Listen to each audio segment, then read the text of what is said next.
Hello guys, स्वागत छ तपाईहरुलाई हाम्रो मिनी ब्लगमा। आज चाहिँ हामी दिदी, म, मेरो बुढा अनि सानो भाइ भएर बजार जान लागेको अनि भाइले चाहिँ 1000 रुपैयाँ देखाउँदैछ अनि हामी बजार पुगिसक्यौं। बजार पुगेर हामीले खाँदैछौं चटपटे खाँदा खाँदै उता फेरि बनाउन दिएको छ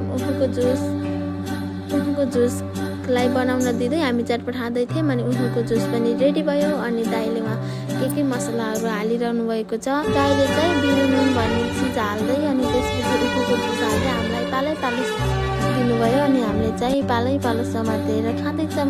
मैले चाहिँ खाँदैछु अनि मलाई मिठो भयो अनि पछाडी चाहिँ दिदीले खाँदै हुनुहुन्छ, दिदीलाई नि मिठो भयो अनि त्यसपछि मेरो बुढाले खाँदै अनि त्यसपछि भाइले अनि त्यसपछि हामी लाग्यौं बजार गर्नलाई।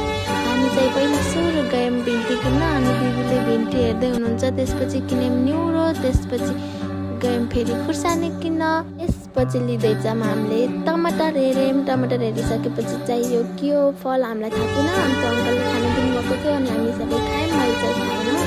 अनि त्यसपछि फेरि लियौं हामी च्याउ हेर्यौं अनि च्याउलाई छानी ल्यायौं अनि त्यसपछि फेरि नास्पाती अनि त्यसपछि हामी गयौं भुइँकटर खान, भुइँकटर किन्यौं अनि त्यसपछि नमकिनहरु किन्यौं अनि त्यसपछि भुइँकटरलाई छानेर हेर्दैछौं अनि त्यसपछि भुइँकटर लियौं र हामी गयौं अनि त्यसपछि हामी गयौं तेल लिन अनि त्यसपछि सामान धेरै भएको भएर अनि एउटै झोलामा मिलाएर हालेर अनि फेरि गयौं सामान किन्ने, यो लसुन किन्यौं अनि त्यसपछि लसुन किनिसकेपछि फेरि साग हेर्न गयौं। सागहरु किनिसकेपछि फेरि यो के तरकारी हो अनि यो सबैको नाम लिँदा मलाई धेरै गाह्रो भएको थियो अनि त्यसपछि सबै सब्जीहरु लिएर हामी गयौं नास्ता खान।